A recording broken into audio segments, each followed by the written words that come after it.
साथियों, इस संवाद के बाद मुझे इस बात का संतोष है कि हमने जिस उद्देश्य से स्वागत को शुरू किया था वो पूरी तरह से सफल हो रहा है। इसके जरिए लोग न सिर्फ अपनी समस्या का हल पा रहे हैं, बल्कि राकेश जी जैसे लोग अपने साथ ही सैकड़ों परिवारों की बात उठा रहे हैं। मेरा मानना है कि सरकार का व्यवहार ऐसा होना चाहिए कि सामान्य मानवी उससे अपनी बातें साझा करे, उसे दोस्त समझे और उसी के द्वारा हम आगे बढ़ते हुए गुजरात में, और मेरी खुशी है कि आज भूपेंद्र भाई भी हमारे साथ हैं। मैं देख रहा हूं कि जिलों में कुछ मंत्रीगण भी हैं, अधिकारीगण भी दिख रहे हैं। अब तो काफ़ी नए चेहरे हैं, मैं बहुत कम लोगों को जानता हूं। गुजरात के करोड़ों नागरिकों की सेवा में समर्पित स्वागत 20 वर्ष पूरे कर रहा है और मुझे अभी कुछ लाभार्थियों से पुराने अनुभवों को सुनने का, पुरानी यादों को ताजा करने का मौका मिला और देख रहा हूं कितना कुछ पुराना आंखों के सामने से घूम गया। स्वागत की सफलता में कितने ही लोगों का अनवरत श्रम लगा है, कितने ही लोगों की निष्ठा लगी है। मैं इस अवसर पर उन सभी लोगों को धन्यवाद करता हूं, उनका अभिनंदन करता हूं। साथियों, कोई भी व्यवस्था जब जन्म लेती है, तैयार होती है, तो उसके पीछे एक विजन और नीयत होती है। भविष्य में वो व्यवस्था कहां तक पहुंचेगी, उसकी ये नियति, एंड रिजल्ट उसी नियत से तय होती है। 2003 में मैंने जब स्वागत की शुरुआत की थी, तब मुझे गुजरात में मुख्यमंत्री के रूप में बहुत ज्यादा समय नहीं हुआ था। उसके पहले मेरा वर्षों का जीवन कार्यकर्ता के रूप में बीता था, सामान्य मानवियों के बीच में ही अपना गुजारा हुआ था। मुख्यमंत्री बनने के बाद आमतौर पर लोग मुझे कहते थे, और आमतौर पर ये बोला जाता है हमारे देश में, अनुभव के आधार पर लोग बोलते रहते हैं कि भाई एक बार कुर्सी मिल जाती है ना, फिर सब चीजें बदल जाती हैं, लोग भी बदल जाते हैं। ऐसा मैं सुनता रहता था, लेकिन मैं मनोमन तय करके बैठता था कि मैं वैसा ही रहूंगा जैसा मुझे लोगों ने बनाया है। उनके बीच जो सीखा हूं, उनके बीच से मैं जो अनुभव प्राप्त किए हैं, मैं किसी भी हालत में कुर्सी की मजबूरियों का गुलाम नहीं बनूंगा। मैं जनता जनार्दन के बीच रहूंगा, जनता जनार्दन के लिए रहूंगा। इसी दृढ़ निश्चय से state wide attention on grievances by application of technology यानी स्वागत का जन्म हुआ।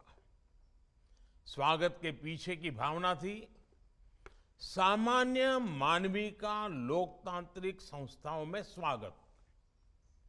स्वागत की भावना थी विधान का स्वागत, समाधान का स्वागत। और आज 20 वर्ष बाद भी स्वागत का मतलब है ease of living, reach of governance. ईमानदारी से किए गए प्रयासों का परिणाम है कि गवर्नेंस के इस गुजरात मॉडल की पूरी दुनिया में अपनी एक पहचान बन गई। सबसे पहले इंटरनेशनल टेलीकॉम ऑर्गेनाइजेशन ने इसे ई ट्रांसपेरेंसी और ई अकाउंटेबिलिटी का उत्कृष्ट उदाहरण बताया। उसके बाद यूनाइटेड नेशंस ने भी स्वागत की तारीफ की। इसे यूएन का प्रतिष्ठित पब्लिक सर्विस अवार्ड भी मिला। 2011 में जब कांग्रेस की सरकार थी, गुजरात ने स्वागत की बदौलत ई गवर्नेंस में भारत सरकार का गोल्ड अवार्ड भी जीता और यह सिलसिला लगातार चल रहा। भाइयों बहनों, मेरे लिए स्वागत की सफलता का सबसे बड़ा अवार्ड यह है कि इसके जरिए हम गुजरात के लोगों की सेवा कर पाए। स्वागत के तौर पर हमने एक प्रैक्टिकल सिस्टम तैयार किया। ब्लॉक और तहसील लेवल पर जन सुनवाई के लिए स्वागत की पहली व्यवस्था की। उसके बाद डिस्ट्रिक्ट लेवल पर जिलाधिकारी को जिम्मेदारी दी गई और राज्य स्तर पर यह जिम्मेदारी मैंने खुद अपने कंधों पर ली थी और इसका मुझे खुद को भी बहुत लाभ हुआ। जब मैं सीधी जन सुनवाई करता था तो मुझे आखिरी छोर पर बैठे हुए लोग हैं, सरकार से उनको लाभ हो रहा है कि नहीं हो रहा है, लाभ उनको पहुंच रहा है कि नहीं पहुंच रहा है, सरकार की नीतियों के कारण उनके कोई मुसीबतें बढ़ तो नहीं रही हैं, किसी स्थानीय सरकारी अधिकारी की नीयत के कारण वो परेशान तो नहीं है, उसके हक का है लेकिन कोई और छीन रहा है, उसके हक का है लेकिन उसके मिल नहीं रहा है। ये सारे फीडबैक मुझे बहुत आसानी से नीचे से मिलने लगे और स्वागत की ताकत तो इतनी बढ़ गई, उसकी प्रतिष्ठा इतनी बढ़ गई कि गुजरात का सामान्य नागरिक भी बड़े से बड़े अफसर के पास जाता था और अगर उसका कोई सुनता नहीं, काम नहीं होता, वो बोलता था ठीक है आपको सुनना है तो सुनो, मैं तो स्वागत में जाऊंगा। जैसे ही वो कहता था कि मैं स्वागत में जाऊंगा, अफसर खड़े हो जाते थे, उसको कहते आओ बैठो बैठो और उसकी शिकायत लेते लेते थे। स्वागत ने इतनी प्रतिष्ठा प्राप्त की थी और मुझे जन सामान्य की शिकायतों की, मुसीबतों की, तकलीफों की सीधी जानकारी मिलती थी और सबसे ज्यादा मुझे उनकी तकलीफों को हल करने के कर्तव्य पालन का एक संतोष भी होता था। और हम बात यहां से रुकती नहीं थी। स्वागत कार्यक्रम तो महीने में एक दिन होता था, लेकिन काम महीने भर करना पड़ता था क्योंकि सैकड़ों शिकायत आती थी और मैं इसका एनालिसिस करता था। क्या कोई ऐसा डिपार्टमेंट है जिसकी बार बार शिकायत आ रही है? कोई ऐसा अफसर है जिसकी बार बार शिकायत आ रही है? कोई ऐसा क्षेत्र है जहां बस शिकायत भरी पड़ी है? क्या नीतियों की गड़बड़ के कारण हो रहा है? किसी व्यक्ति की नीयत के कारण गड़बड़ हो? सारी चीजों का हम एनालिसिस करते थे। आवश्यकता पड़े तो नियम बदलते थे, नीतियां बदलते थे ताकि सामान्य को नुकसान न हो। और अगर व्यक्ति के कारण परेशानी होती थी तो व्यक्ति की भी व्यवस्था करते थे और उसके कारण स्वागत ने जन सामान्य के अंदर एक गजब का विश्वास पैदा किया था। और मेरा तो विश्वास है लोकतंत्र का सबसे बड़ा तराजू जो है, लोकतंत्र की सफलता का तराने का एक महत्वपूर्ण तराजू है कि उस व्यवस्था में पब्लिक ग्रीवेंस रिड्रेसल कैसा है, जन सामान्य की सुनवाई की व्यवस्था क्या है, उपाय की व्यवस्था क्या है, ये लोकतंत्र की कसौटी है। और आज जब मैं देखता हूं कि स्वागत नाम का ये बीज आज इतना विशाल वटवृक्ष बन गया है, तो मुझे भी गर्व होता है, संतोष होता है और मुझे खुशी है कि मेरे पुराने साथी जो उस समय स्वागत कार्यक्रम को संभालते थे मेरे सीएम ऑफिस में, ए.के. शर्मा, उन्होंने आज इकोनॉमिक टाइम्स में इस स्वागत कार्यक्रम पर एक अच्छा आर्टिकल भी लिखा है, उस समय के अनुभव लिखे।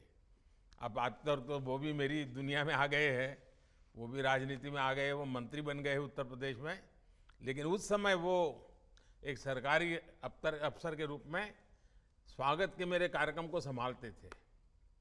साथियों, हमारे देश में दशकों से ये मान्यता चली आ रही थी कि कोई भी सरकार आए उसे केवल बनी बनाई लकीरों पर ही चलते रहना होता है, वो समय पूरा कर देते थे। ज्यादा से ज्यादा कहीं जाके फीते काटना, दिए जलाना, बात पूरी।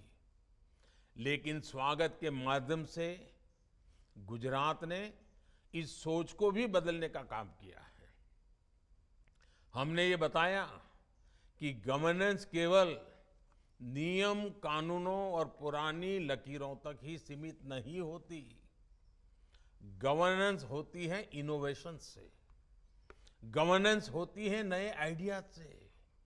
गवर्नेंस से प्राणहीन व्यवस्था नहीं है, गवर्नेंस से जीवंत व्यवस्था होती है। गवर्नेंस एक संवेदनशील व्यवस्था होती है। गवर्नेंस ये लोगों की जिंदगियों से, लोगों के सपनों से, लोगों के संकल्पों से जुड़ी हुई एक प्रगतिशील व्यवस्था होती है। 2003 में जब स्वागत की शुरुआत हुई थी, तब सरकारों में टेक्नोलॉजी और ई गवर्नेंस को उतनी प्राथमिकता नहीं मिलती थी। हर काम के लिए कागज बनते थे, फाइलें चलती थी। चलते चलते फाइलें कहां तक पहुंचती थी, कहां गुम हो जाती थी, किसी को पता ही नहीं होता था। अधिकतर एक बार एप्लीकेशन देने के बाद फरियादी की बाकी जिंदगी उस कागज को खोजने में ही निकल जाती थी।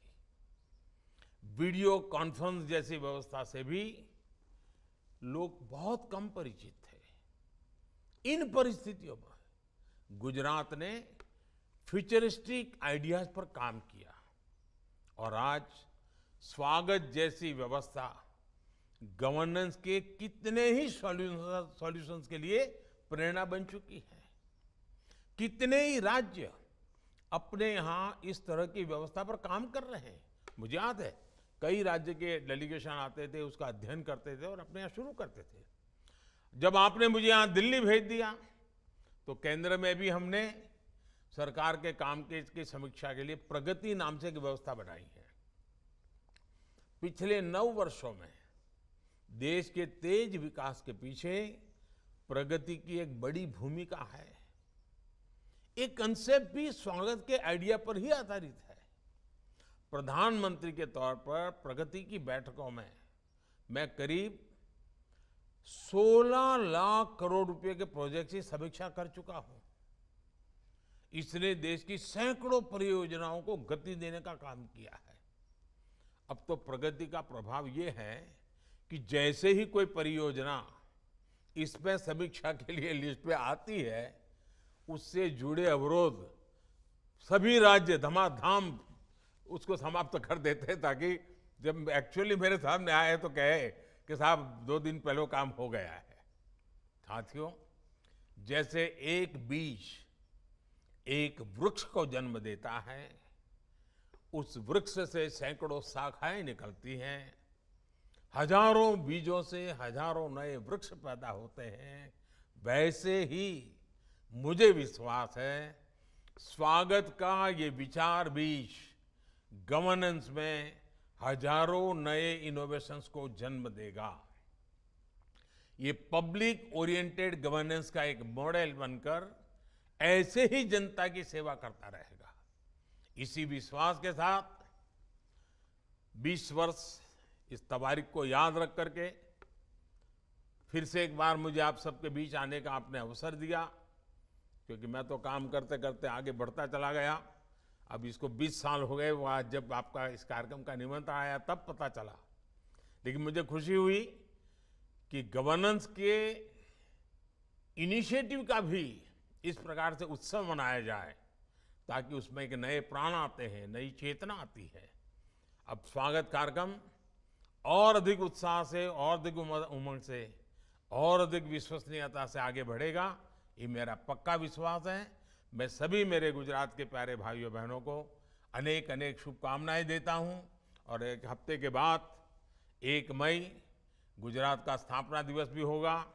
और गुजरात तो अपने आप में स्थापना दिवस को भी विकास का अवसर बना देता है, विकास का उत्सव बना देता है। तो बड़ी धूमधाम से तैयारियां चलती होगी। मेरी आप सबको बहुत बहुत शुभकामनाएं हैं, बहुत बहुत बधाई।